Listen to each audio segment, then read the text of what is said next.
ஆசிரியர்கள் அனைவருக்கும் வணக்கம். நம்ம பிஜிடிஆர்பி எக்ஸாம் அக்டோபர் 12ஆம் தேதி நடக்க இருக்கு. ஆஸ் ஆஃப் நவ் நம்மளுக்கு எந்த விதமான அஃபிஷியல் இன்ஃபர்மேஷனும் கிடையாது.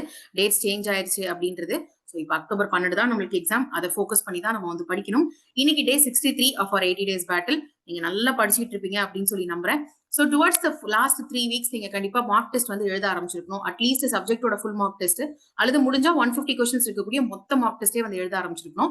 ஸோ அப்படி ஃபுல் மார்க் டெஸ்ட் நீங்க எழுதும்பொழுது எப்படி எல்லாம் நீங்க எழுதணும், என்னென்ன மிஸ்டேக்ஸ் பண்ணக்கூடாது அப்படின்றத நேத்து வீடியோல நம்ம டிஸ்கஸ் பண்ணியிருந்தோம். அண்ட் ஆஸ் ப்ராமிஸ்ட் இன்னைக்கு ஒரு ஃபுல் டெஸ்ட் மார்க் எழுதி முடிச்ச பிறகு நீங்க அனாலிசிஸ் எப்படி பண்ணணும், நெக்ஸ்ட் என்னென்ன ஸ்டெப்ஸ் வந்து எடுக்கணும், எப்படி அந்த மிஸ்டேக்ஸ் ரெக்டிஃபை பண்ணிக்கணும் அப்படின்றத இன்னைக்கு வீடியோல வந்து நம்ம ஸ்டெப் பை ஸ்டெப் பார்க்கலாம். நீங்க படிக்கிறது எந்த அளவுக்கு இம்பார்ட்டன்ட்டோ அதை விட இம்பார்ட்டன்ட் மார்க் டெஸ்ட் எழுதுறது. மார்க் டெஸ்ட் எழுதுறதை விட இம்பார்ட்டன்ட் அதை ப்ராப்பரா அனலைஸ் பண்ணி அந்த மிஸ்டேக்கை தவிர்க்கிறது. ஏன்னா நீங்க என்னதான் மார்க் டெஸ்ட் எழுதினாலும் அதை அனலைஸ் பண்ணி அதுல என்ன தப்பு பண்ணிருக்கீங்கன்றதை திருத்தாம விட்டுட்டீங்கன்னா உங்களோட மார்க்ஸ் வந்து இம்ப்ரூவே ஆகாது. ஸோ இன்னைக்கு வீடியோ நேத்து வீடியோ வெரி இம்பார்ட்டன்ட். ரொம்ப மும்முரமா படிச்சுட்டு இருக்கவங்களுக்கு ஸோ கண்டிப்பா இதை ஸ்டெப் பை ஸ்டெப் ஃபாலோ பண்ணுங்க. ஃபர்ஸ்ட் நீங்க டெஸ்ட் எழுதி முடிச்சுட்டு உங்களோட ஆன்சர் கீயை செக் பண்ணிட்டீங்க அப்படின்னு வச்சுக்கோங்க. உங்களுக்கு தெரிஞ்சிடும் நீங்க எத்தனை கொஸ்டின்ஸ் கரெக்டா எழுதிருக்கீங்க, எத்தனை கொஸ்டின்ஸ் தப்பா இருக்கு அப்படின்னு சொல்லிட்டு. ஸோ நீங்க எத்தனை கொஸ்டின்ஸ் கரெக்டா எழுதிருக்கீங்க அப்படின்றத வச்சு உங்களோட அக்யூரசி பர்சன்டேஜ் வந்து கால்குலேட் பண்ணும். இது எதுக்கு அப்படின்னா அடுத்தடுத்த டெஸ்ட் நீங்க போகும்பொழுது உங்களோட அக்யூரசி இம்ப்ரூவ் ஆகுதா அப்படின்றத கிராஸ் செக் பண்ணிக்கிறதுக்கு. ஸோ இது எப்படி கால்குலேட் பண்றது அப்படின்னா, இப்போ நீங்க 100 கொஸ்டின்ஸ் எழுதிருக்கீங்கன்னு வச்சுக்கோங்க. நான் ஜஸ்ட் அசியூம் பண்ணிக்கிறேன் நீங்க சப்ஜெக்ட் மட்டும் தான் எழுதுறீங்கன்னு சொல்லிட்டு.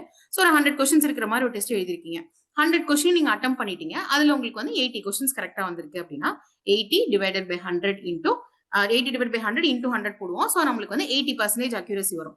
நீங்க நல்லா பண்ணிட்டு இருக்கீங்கன்னு அர்த்தம். 80% வந்து வெரி குட் ஃபர்ஸ்ட் டெஸ்ட்ல. ஆன் அன் ஆவரேஜ் ஒரு 65-70க்கு மேல அக்யூரசி வந்துருச்சுனாலே குட் தான் ஃபர்ஸ்ட் டெஸ்ட் பொறுத்த வரைக்கும். அடுத்தடுத்த டெஸ்ட்ல அட்லீஸ்ட் ஒரு பெர்சன்டேஜாவது உங்களுக்கு வந்து இம்ப்ரூவ்மெண்ட் வந்து கண்டிப்பா இருக்கணும். அப்பதான் ஃபைனல் எக்ஸாம்ல நம்மளால சூப்பரா வந்து பெர்ஃபார்ம் பண்ண முடியும். இப்போ இந்த அக்யூரசி பர்சன்டேஜ் மட்டும் போதுமா அப்படின்னா இன்னொரு 2 நிமிஷம் டைம் எடுத்து இன்னொரு 2 எக்ஸ்ட்ரா பாயிண்ட் சொல்றேன். அதை நோட் பண்ணீங்கன்னா உங்களால இம்ப்ரூவ்மெண்ட்ஸை நல்லாவே பார்க்க முடியும். எங்க நீங்க ஃபோக்கஸ் பண்ணணும்ன்றதை கண்டுபிடிக்க முடியும். இப்போ நீங்க வந்து ஒரு சப்ஜெக்ட் ஃபுல் டெஸ்ட் எழுதுறீங்க அப்படின்னு வச்சுக்கோங்களேன். அதுல நல்லா படிச்சவங்களா இருந்தீங்கன்னா கண்டிப்பா உங்களுக்கு தெரிஞ்சிடும் எந்தெந்த யூனிட்ல எவ்வளவு கொஸ்டின்ஸ் கேட்டிருக்காங்கன்னு.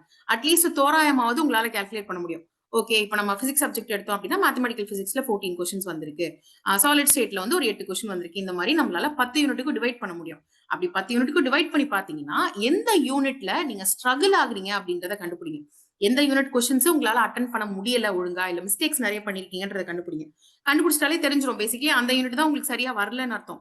அல்லது நீங்க படிச்சு உங்களுக்கு மார்க் வரல, இல்ல படிக்காமயே கூட இருந்திருக்கலாம். அது உங்களுக்கு தான் வந்து தெரியும். பட் எங்க மார்க் போயிருக்குன்றது தெரிஞ்சாதான் நம்மளால இம்ப்ரூவ் பண்ண முடியும். இது சப்ஜெக்ட் வைஸா எழுதுறவங்களுக்கு. இதுவே நீங்க டோட்டல் டெஸ்ட் எழுதுறீங்க, அதாவது 150 கொஸ்டின்ஸ் இருக்கிற மாதிரி எழுதுறீங்கன்னா நீங்க சப்ஜெக்ட்ல தப்பு பண்றீங்களா, எஜுகேஷன் சைக்காலஜி தப்பு பண்றீங்களா, ஜிகேல மார்க் போகுதா அப்படின்றத கண்டுபிடிக்கணும். செக்ஷன் வைஸா ஸ்கோரை வச்சு நீங்க இதை வந்து ஃபிகர் அவுட் பண்ணலாம். நீங்க என்ன கண்டுபிடிச்சாலும் சரி, எங்க உங்களுக்கு மார்க் கம்மியா வருதோ அந்த பகுதியில நீங்க நெக்ஸ்ட் மார்க் டெஸ்ட் எழுதுறதுக்கு முன்னாடி அதிக ஃபோக்கஸ் வந்து பண்ணணும் அப்படின்னு அர்த்தம். இப்ப நெக்ஸ்ட் மார்க் டெஸ்ட் நீங்க எழுதுறப்ப அங்க அக்யூரசி பர்சன்டேஜா இருக்கட்டும், இல்ல செக்ஷன் வைஸ் மார்க்ஸா இருக்கட்டும், நீங்க இம்ப்ரூவ் ஆகுதா அப்படின்றத கிராஸ் செக் பண்ணிக்கிறதுக்கு இந்த கால்குலேஷன்ஸ் உங்களுக்கு ரொம்ப யூஸ்ஃபுல்லா இருக்கும். இல்ல டெஸ்ட் எழுதிக்கிட்டே இருப்போம், இம்ப்ரூவ் ஆச்சா ஆகலையா அப்படின்றதே நம்மளுக்கு வந்து தெரியாது. ஓகேங்களா? நெக்ஸ்ட் ஸ்டெப் 2 நீங்க என்ன பண்ணணும் அப்படின்னா, இப்ப நம்மளுக்கு கண்டிப்பா மிஸ்டேக்ஸ் வரும். நீங்க என்னதான் நல்லா படிச்சிருந்தாலுமே சம் மிஸ்டேக்ஸ் நம்மளுக்கு வரதான் செய்யும். பட் அந்த மிஸ்டேக்ஸ் வரதுங்கிறது தப்பு கிடையாது. ஏன்னா எல்லாருக்குமே மிஸ்டேக்ஸ் வரும். பட் அந்த மிஸ்டேக் ஏன் வந்திருக்கு அப்படின்றத கண்டுபிடிக்கணும். இதை நான் ஆல்ரெடி உங்களுக்கு வீடியோஸ்ல வந்து சொல்லியிருக்கேன். அனாலிசிஸ் வந்து ஏன் இம்பார்ட்டன்ட் அப்படின்றதுல. எய்தர் உங்களுக்கு அந்த கான்செப்ட் தெரியாம இருக்கலாம். ஜெனரலாவே ஒரு கொஸ்டின் தப்பாகுதுன்னா நம்மளுக்கு எய்தர் அந்த கான்செப்டே தெரியாம இருக்கும், அல்லது கான்செப்ட் தெரிஞ்சு நம்ம வந்து கேர்லெஸ்ஸா மிஸ்டேக் வந்து பண்ணியிருந்திருப்போம். ஒரு நாட்டை படிக்காம விட்டுருப்போம், இசு வாச படிக்காம விட்டுருந்திருப்போம். அப்படி இல்லைன்னா ஏ கிளிக் பண்றதுக்கு பதிலாக பி கிளிக் பண்ணியிருந்திருப்போம். இந்த மாதிரி ஏதாவது கேர்லெஸ் மிஸ்டேக் பண்ணியிருப்போம். அப்படி இல்லைன்னா கான்செப்டும் தெரிஞ்சிருக்கும், ஆன்சரும் தெரிஞ்சிருக்கும். பட் ஐயோ டைம் போதே அப்படின்னு சொல்லிட்டு உங்களால எழுத முடியாம போயிருக்கும்.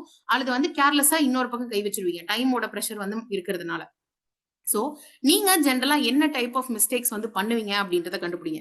ஜென்ரலா நான் வந்து ஒரு டெஸ்ட் எழுதுறேன் அப்படின்னா நான் விடுற மார்க்ஸ் மேக்ஸிமம் கேர்லெஸ் மிஸ்டேக்ஸா தான் இருக்கும். தெரிஞ்சிருக்கும், தெரிஞ்சதானப்ப அப்படின்ற மாதிரி நான் கேர்லெஸ்ஸா தப்பா எழுதிடுவேன். சோ நீங்க என்ன டைப் ஆஃப் எரர் பண்றவங்கன்றத கண்டுபிடிச்சாதான் அந்த மாதிரி எரர்ஸ் வந்து வராம தடுக்க முடியும். சரி, இந்த மிஸ்டேக்ஸ் நான் வந்து தப்பா எழுதின கொஸ்டின்ஸ்க்கு மட்டும் பண்ணா போதுமா இந்த கரெக்ஷன் அப்படின்னா அப்படி இல்ல. நம்ம ஒரு சில கொஸ்டின்ஸ் உண்மையாவே நம்மளுக்கு தெரிஞ்சிருக்காது, கான்செப்டே தெரிஞ்சிருக்காது, ரேண்டமா கிளிக் பண்ணிட்டு வந்திருப்போம், பட் கரெக்ட் ஆன்சரா போயிருக்கும். உங்களுக்கு ஆக்சுவலா தெரியாது அந்த கொஸ்டினோட ஆன்சர். சோ அப்ப அது ஃப்ளூக்ல உங்களுக்கு கரெக்டா வந்த ஆன்சர்.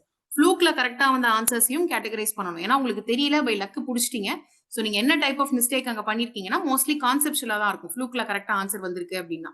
சோ அப்ப கான்செப்ட் எரரா, கேர்லெஸ் மிஸ்டேக்கா, டைம் பிரஷர்னால நீங்க சரியா படிக்க மாட்டேன்றீங்களான்றத புரிஞ்சுக்கோங்க. அதை புரிஞ்சுக்கிட்டாதான் நம்மளால இம்ப்ரூவ் பண்ண முடியும். இன்கேஸ் உங்களுக்கு கான்செப்சுவலா தான் முக்கால்வாசி எரர் வந்திருக்கு அப்படின்னா நீங்க ரிவிஷன் இன்னொரு தடவை பண்ணணும் அப்படின்ற அவசியம் இருக்கும். அல்லது கேர்லெஸ் மிஸ்டேக்ஸ் பண்ணிருக்கீங்க அப்படின்னா அது வந்து ஈஸி. நீங்க கொஞ்சம் கேர்ஃபுல்லா கொஸ்டின் படிச்சு பார்க்கும்போது ஒரு ஒரு வார்த்தையும் கரெக்டா படிச்சு பார்த்து ஒரு எக்ஸ்ட்ரா 5 செகண்ட் 10 செகண்ட் டைம் எடுத்து எழுதுனீங்க அப்படின்னா கரெக்டா வந்து புடிச்சிடலாம். பட் டைம் பிரஷர் பொறுத்த வரைக்கும் நீங்க டைம் மேனேஜ்மெண்ட் ஒழுங்கா பண்ண கத்துக்கிட்டீங்கன்னா மட்டும்தான் மார்க்ஸ் இம்ப்ரூவ் ஆகும். ஸோ நிறைய டெஸ்ட் எழுதணும். நிறைய டெஸ்ட் எழுதினாதான் உங்களுக்கு தெரியும். ஓகே இதுக்கு இவ்வளவு டைம் எடுக்குது, இதுக்கு இவ்வளவு டைம் எடுக்குது. ஸோ இதை இப்படி செக்ரிகேட் பண்ணிக்கலாம், அப்படி செக்ரிகேட் பண்ணிக்கலாம் அப்படின்னு சொல்லிட்டு. ஸோ இந்த எரர் அனாலிசிஸ் கண்டிப்பா நீங்க வந்து பண்ணணும். இதை வச்சு நெக்ஸ்ட் இதுல வந்து நம்ம இம்ப்ரூவ் பண்ணிக்க முடியும். அண்ட் இன்னொரு பக்கம் இப்போ ஒரு சில பேர் எப்படி இருப்பாங்கன்னா சப்ஜெக்ட் நல்லா படிச்சிருப்பாங்க பட் எஜுகேஷன் ஜிகே வந்து அவங்க பெருசா தொட்டிருக்க மாட்டாங்க. சோ அப்படி இருக்கிறவங்க 150 கொஸ்டின்ஸ் டெஸ்ட் எழுதுறப்ப சப்ஜெக்ட் சீக்கிரமா எழுதி முடிச்சுட்டு ரொம்ப டைம் வந்து எஜுகேஷனுக்கும் ஜிகேக்கும் ஸ்பெண்ட் பண்ணிருப்பாங்க. இதை ஃபிகர் அவுட் பண்ணுங்க. எந்த பகுதியில நீங்க நிறைய நேரம் செலவு பண்ணிருக்கீங்க அப்படின்றத பாருங்க. இது செக்ஷன் வைஸ் நீங்க ஸ்பெண்ட் பண்ண டைமா இருக்கலாம். இது வந்து உங்களுக்கு கரெக்டா 20 மினிட்ஸ் 23 மினிட்ஸ் அப்படி எல்லாம் கால்குலேட் பண்ணணும்னு இல்ல. எக்ஸாம் எழுதுனதே நம்ம தான். நமக்கு தெரியாதா எங்க டைம் நம்ம வேஸ்ட் பண்ணோம் அப்படின்றது. சோ அதை கண்டுபிடிக்கணும். பிளஸ் இன்னொன்னு நீங்க என்ன செய்யணும்னா இன்கேஸ் நீங்க பிசிக்ஸ் கெமிஸ்ட்ரி மேக்ஸ் இந்த மாதிரி பீப்புளா இருந்தீங்கன்னா உங்களுக்கு ப்ராப்ளம்ஸ் இருக்கும். சோ அந்த ப்ராப்ளம்ஸ் ஒர்க் அவுட் பண்றப்ப நீங்க நிறைய டைம் ஸ்பெண்ட் பண்ணிருக்கீங்களான்றத ஃபிகர் அவுட் பண்ணுங்க. இன்கேஸ் ப்ராப்ளம்ஸ் தான் உங்களுக்கு 5 நிமிஷம் 10 நிமிஷம் ஒரு கொஸ்டினுக்கு எல்லாம் எடுக்குது அப்படின்னா it is better that you skip those problems in the beginning. இப்போ ஃபர்ஸ்ட் 150 கொஸ்டின்ஸ் இருக்குன்னா அதுல 10ஆவதா ஒரு ப்ராப்ளம் வருது, உங்களுக்கே தெரிஞ்சிருச்சு அந்த ப்ராப்ளம்க்கு நிறைய டைம் ஸ்பெண்ட் ஆகும்னா பெட்டர் அந்த ப்ராப்ளம்ல கை வைக்காதீங்க. ஃபர்ஸ்ட் மத்த கொஸ்டின்ஸ் எல்லாம் முடிச்சுட்டு செகண்ட் பாஸ் நம்ம வரும்பொழுது நீங்க அந்த ப்ராப்ளம் ஒர்க் அவுட் பண்ணிக்கலாம். இந்த பிராக்டிஸ் உங்களுக்கு எப்ப தெரிய வரும் அப்படின்னா நீங்க மார்க் டெஸ்ட் அட்டன் பண்ணாதான் தெரிய வரும் இந்த மாதிரி நடக்குது அப்படின்றது. இன்கேஸ் நீங்க அதெல்லாம் பண்ணாம டைரக்டா எக்ஸாமுக்கு போயிட்டீங்க அப்படின்னா 10வது கொஸ்டின்ல வந்து அந்த ப்ராப்ளம் சால்வ் பண்றதுக்கு 10 மினிட்ஸ் 12 மினிட்ஸ் செலவு பண்ணிட்டு கடைசியா இருக்கக்கூடிய 30 கொஸ்டின்ஸ் உங்களால கையே வைக்க முடியாம போயிடும். ஸோ பிராக்டிஸ் கண்டிப்பா பண்ணணும். அந்த 2 பாஸ் ஸ்ட்ராட்டஜி கண்டிப்பா ஃபாலோ பண்ணணும். 2 பாஸ் ஸ்ட்ராட்டஜி அப்படின்னா சிம்பிள் தாங்க. இப்போ 150 கொஸ்டின்ஸ் இருக்கு அப்படின்னா எல்லா கொஸ்டின்ஸும் நம்மளுக்கு கண்டிப்பா தெரிஞ்சிருக்காது எவ்வளவு பெரிய மேதாவியா இருந்தாலுமே. சோ அப்போ ஃபர்ஸ்ட் இனிஷியலா நம்மளுக்கு என்னென்ன ஆன்சர்ஸ் எல்லாம் தெரிஞ்சிருக்கோ அது எல்லாத்தையுமே தீட்டிடணும் OMR ஷீட்ல. மேபி அது ஒரு 80 கொஸ்டின்ஸ் 100 120 கொஸ்டின்ஸா கூட இருக்கலாம் உங்களுக்கு தெரிஞ்ச கொஸ்டின்ஸ். பட் தெரியல அப்படின்ற கொஸ்டின்ஸ்க்கு டைம் வேஸ்ட் பண்ணாதீங்க. இனிஷியலா தெரிஞ்ச கொஸ்டின்ஸ் எல்லாத்தையும் தீட்டிட்டு செகண்ட் பாஸா 2வது டைம் வரும்பொழுது அப்ப ரிமைனிங் இருக்கக்கூடிய கொஸ்டின்ஸ்க்கு டைம் ஸ்பெண்ட் பண்ணுங்க. இதனால நம்மளுக்கு என்ன ஆகும் அப்படின்னா கடைசியில இருக்கக்கூடிய கொஸ்டின்ஸ் ஈஸியா இருக்கும். பட் ஆனா நீங்க இங்க டைம் ஸ்பெண்ட் பண்ணிட்டீங்க அப்படின்றதுனால அங்க உங்களால டைம் ஸ்பெண்ட் பண்ண முடியாது. சும்மா வந்து ஏபிசிடி நம்ம இங்கி பிங்கி பாங்கு போடுற மாதிரி ஆயிரும் கடைசி பாட்டுக்கு.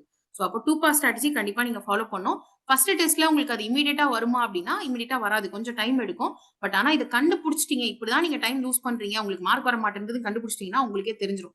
ஓகே இது செட் ஆகாது, இனிமேட்டு நம்ம 2 பாஸே வந்து ஃபாலோ பண்ணிக்கலாம் அப்படின்னு சொல்லிட்டு மொத்தமா இதெல்லாம் பண்ணி முடிச்ச பிறகு then you have to think about your improvement. இப்போ இந்த டெஸ்ட் எழுதிருக்கோம், இந்த டெஸ்ட்ல ஒரு 65% மார்க்ஸ் வந்திருக்கு, அக்யூரசி வந்திருக்கு. நெக்ஸ்ட் வந்து இப்போ நம்ம அட்லீஸ்ட் அதை ஒரு 68 மாத்தணும் இல்ல ஒரு 70 மாத்தணும் அப்படின்னா எந்தெந்த பகுதிகளில் நீங்க கை வச்சா நெக்ஸ்ட் டைம் உங்களுக்கு மார்க் வரும் அப்படின்றத யோசிங்க. மேபி இந்த டைம் நீங்க ஒரு 6 யூனிட்ஸ் மட்டும் ரிவிஷன் பண்ணிட்டு கிளாஸ்க்கு உட்காந்துருக்கலாம். அப்போ நெக்ஸ்ட் டைம் அந்த கிளாஸ்க்கு போகும்போது நெக்ஸ்ட் டெஸ்ட் எழுதுறதுக்கு முன்னாடி ரிமைனிங் இருக்க 4 யூனிட்ஸ் ஒரு ரிவிஷன் பண்ணிட்டு போய் உட்காருங்க. இல்லைன்னா நீங்க மேபி எஜுகேஷன் சைக்காலஜி வந்து சுத்தமா படிக்காம போய் உட்கார்ந்து இருந்திருக்கலாம், அது சுத்தமா மார்க் வராம போயிருக்கலாம். ஸோ அட்லீஸ்ட் ஒரு பேசிக் ஒன்லைனர்ஸ் மட்டுமாவது எஜுகேஷன் சைக்காலஜில படிச்சுட்டு அடுத்த டெஸ்ட் அட்டன் பண்ணுங்க. டெஸ்ட் எழுதுறதோட மெயின் பாயிண்ட் ஆஃப் வியூவே நீங்க வந்து ஃபர்தர் கான்செப்ட்ஸ் தெரிஞ்சுக்கணும். அண்ட் கான்செப்ட்ஸ் தெரிஞ்சதை உங்களால எக்ஸாம்ல அப்ளை பண்ண முடியணும் அப்படின்றதுதான். ஸோ சும்மா ரேண்டமா டெஸ்ட் எழுதிட்டு இருக்க வேண்டாம். டெஸ்ட் 5 ஃபுல் டெஸ்ட் எழுதினா கூட போதும். பட் அந்த 5 ஃபுல் டெஸ்ட் தெளிவா அனலைஸ் பண்ணி உங்க மிஸ்டேக்ஸை புரிஞ்சுக்கிட்டு அதே பேட்டர்ன் ஆஃப் மிஸ்டேக்ஸ் எக்ஸாம்ல ரிப்பீட் ஆகாம பாத்துக்கிட்டீங்க அப்படின்னா தாராளமா போதும். என்ன டைப் ஆஃப் எரர் அதுக்கு என்ன பண்ணணும்ன்றத சொல்லியிருக்கேன். இப்ப கான்செப்சுவல் எரர்னா கொஞ்சம் எக்ஸ்ட்ரா படிக்கணும். கேர்லெஸ் மிஸ்டேக்னா கொஸ்டினை தெளிவா படிக்கணும், கொஞ்சம் டைம் எடுத்து பதில் எழுதணும். டைம் பிரஷருக்கு வேற வழியே இல்லை, நிறைய டெஸ்ட் எழுதினா மட்டும்தான் உங்களுக்கு மேனேஜ் வந்து பண்ண வரும். ஸோ என்ன தப்பு பண்ணிருக்கீங்கன்றதை பொறுத்து உங்களோட இம்ப்ரூவ்மெண்ட்டை வந்து பிளான் பண்ணிக்கோங்க. அண்ட் ஆல்சோ ஃபர்ஸ்ட் டைம் நீங்க டெஸ்ட் எழுதுறப்ப உங்களுக்கு மார்க் கம்மியா வந்துச்சு அப்படின்னா அதனால டிமோட்டிவேட் ஆகாதீங்க. ஏன்னா நிறைய பேர் என்ன ஃபுல் டெஸ்டே எழுத ஆரம்பிக்கல. At least you have started writing you full test and mark வந்து கால்குலேட் பண்ணிட்டீங்க. அந்த அளவுக்காவது உங்களுக்கு வந்து திருப்தி இருக்கும். ஸோ டிமோட்டிவேட் ஆக வேண்டாம். ஏன்னா வின்னர் அப்படின்றவங்க ஐயோ போயிடுச்சே மார்க் வரலையே அப்படின்னு யோசிச்சுட்டுலாம் உட்காந்துருக்க மாட்டாங்க. என்ன எரர் இருக்கோ அதை சரி செஞ்சுட்டு அவங்க அடுத்தடுத்து மூவ் பண்ணி போயிட்டே இருப்பாங்க. சும்மா எக்ஸ்கியூஸ் கொடுத்துட்டு மாட்டாங்க, மார்க் வரல நான் எழுத மாட்டேன், நான் ஃபுல் டெஸ்ட் எழுத மாட்டேன் அப்படிலாம் சொல்லவே மாட்டாங்க. they will fix their error and they will go. இப்போ நீங்க மார்க் டெஸ்ட் எழுதுறது அப்படின்றது இட் இஸ் ஜஸ்ட் பிராக்டிஸ் மட்டும்தான். ஆனா அந்த மார்க்ஸை நீங்க அனலைஸ் பண்றது தான் ப்ராக்ரஸ். உங்களுக்கு வேணும்ன்றது ரெண்டுமே, பிராக்டிஸும் வேணும் ப்ராக்ரஸும் வேணும். பிராக்டிஸ் பண்ணாதான் ப்ராக்ரஸ் கிடைக்கும். ஸோ ப்ராக்ரஸ் வேணும் அப்படின்னா கண்டிப்பா மார்க் டெஸ்ட் எழுதுங்க, மார்க் டெஸ்ட்டை அனலைஸ் வந்து பண்ணுங்க. நான் சொல்லக்கூடிய இந்த ப்ரொசீஜருக்கு உங்களுக்கு டைம் கொஞ்சம் எக்ஸ்ட்ரா எடுக்க தான் செய்யும். But it is worth the time and effort. உங்களால முடிஞ்சது அப்படின்னா இன்னொரு 1 hour எக்ஸ்ட்ரா டைம் செலவு பண்ணி நீங்க தப்பா எழுதின கொஸ்டின்ஸ் இருக்குல்ல அதுல உங்களுக்கு கான்செப்சுவல் ரிலேட்டடா டவுட்ஸ் இருந்துச்சு இல்லையா? சரியா தெரியல. எனக்கு அந்த கான்செப்ட்டே தெரியல அப்படின்றது. அதுலயுமே ஒரு கிளான்ஸ் வந்து படிச்சிட்டீங்கன்னா, அதே கான்செப்ட் வேற ஏதாவது ஒரு விதத்துல இன்னொரு டெஸ்ட்ல ரிப்பீட் ஆகும். அங்க உங்களுக்கு வந்து மார்க்ஸ் வந்துரும். So please, please, please mark test attend பண்ணுங்க. மார்க் டெஸ்ட்ட அனலைஸ் பண்ணுங்க. மிஸ்டேக்ஸ் திரும்ப வராம பார்த்துக்கோங்க. அங்க தான் உங்களோட ஸ்கோரே வந்து இம்ப்ரூவ் ஆகும். நல்லா பிரிப்பேர் பண்ணுங்க. ஃபோக்கஸ்டா படிங்க. டிஸ்ட்ராக்ட் ஆகாதீங்க. All the very best.